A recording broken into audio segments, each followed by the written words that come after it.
அனைவருக்கும் வணக்கம்.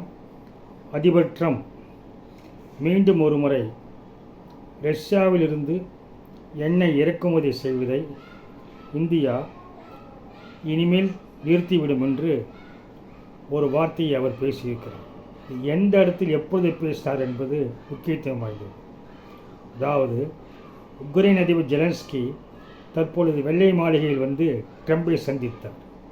அப்படி சந்திக்கின்ற பொழுது அவரிடமும் மற்றவரும் சொன்னது என்னவென்றால், இந்தியா இனிமேல் ரஷ்யாவிலிருந்து எண்ணெய் வாங்காது, தற்பொழுது எண்ணெய் வாங்குவதையும் மிகவும் குறைத்துவிட்டது.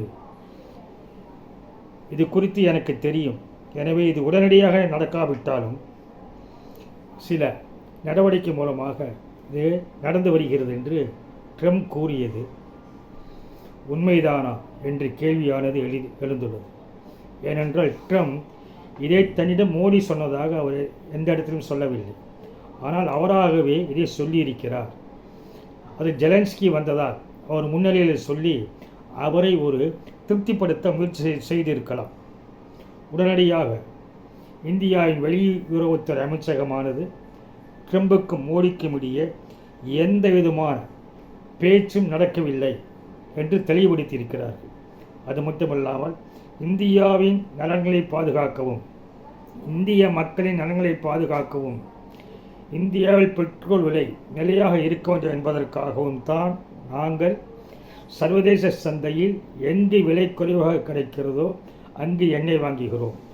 அந்த வகையில் ரஷ்யா தள்ளுபடி விலையில் இந்தியாவுக்கு எண்ணெய் வழங்குகிறது. அதில் நாங்கள் தொடர்ந்து வாங்குகிறோம். இது நிலையாக நீடித்திருக்கும் என்று தெளிவாகவே சொல்லியிருக்கிறார். அது மட்டுமல்லாமல் இதற்கு ட்ரம்புக்கு பதிலடியாக ரஷ்யாவின் சார்பில் இந்தியாவில் உள்ள ரஷ்ய தூதர் டெனிஸ் அலிப்போ என்பவரும் இதையே சொல்லியிருக்கிறார். அதாவது இந்திய பொருளாதாரத்திற்கு ரஷ்யாவின் எண்ணெய் என்பது மிகவும் முக்கியமானது. இந்த வகையில் நாங்கள் தொடர்ச்சியாக இந்தியாவின் நலன்களை பாதுகாப்பதற்காக நாங்கள் எண்ணெயை ஏற்றுமதி செய்வோம் என்று கூறியிருக்கிறார். அதாவது இந்தியாவின் நலனின் மீது ரஷ்யாவுக்கு அக்கறை இருக்கிறது, எனவே நாங்கள் எண்ணெயை தொடர்ந்து ஏற்றுமதி செய்வதாக சொல்லியுள்ளார்கள். அது மட்டுமல்லாமல் இந்தியா தனது தேச நலனை கருத்தில் கொண்டு, விலையை கருத்தில் கொண்டு இந்திய மக்களுக்கு, நுகர்வோருக்கு ஒரு பாதுகாப்பான நிலையான விலையை எண்ணெய் வழங்குவதற்காகத்தான் இந்தியா எண்ணெய் எங்களிடமிருந்து இறக்குமதி செய்கிறது. அது மட்டுமல்லாமல் இந்தியா ரஷ்யாவும் மிக நெருங்கிய நண்பர்கள். இது பரஸ்பர உறவின் அடிப்படையில் நீண்ட காலமாக நீடித்திருக்கிறது என்று தெளிவாக்கியுள்ளார். இதை தெரியாமல் ராகுல் காந்தி அவர்கள் இந்தியா யாரிடமிருந்து எண்ணெய் வாங்க வேண்டும் என்பதை ட்ரம்ப் முடிவு செய்கிறார், ட்ரம்பை பார்த்து மோடி பயப்படுகிறார் என்று அவர் பேசியிருக்கிறார். இதற்கு பிரதமர் மோடி அவர்கள் எந்த பதிலும் சொல்லவில்லை. ஆனால் இந்திய அரசின் சார்பாக வெளியுறவுத்துறை அமைச்சகத்தின் செய்தி தொடர்பாளரும் செயலாளரும் விளக்கமளித்துள்ளார்கள்.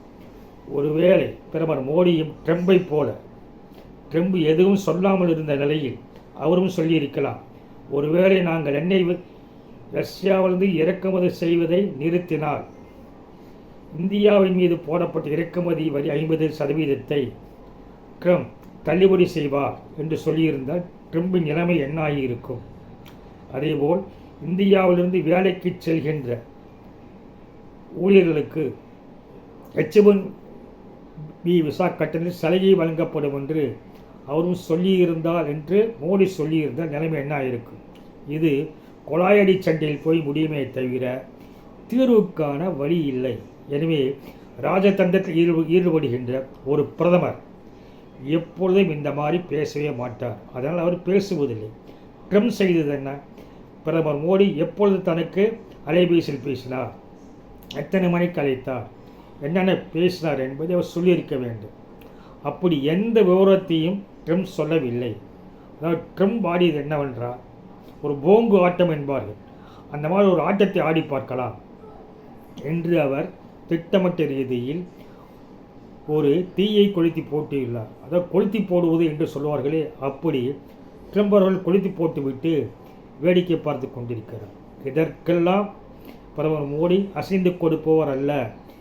தற்போதுள்ள செய்திகளின்படி டிசம்பர் மாதம் வரையில் ஏற்கனவே எண்ணெய் எவ்வளவு வாங்கியிருக்கிறதோ அதைவிட அதிகமாக இறக்குமதி செய்யப்பட உள்ளது என்று செய்திகள் தெளிவாக்கியுள்ளன.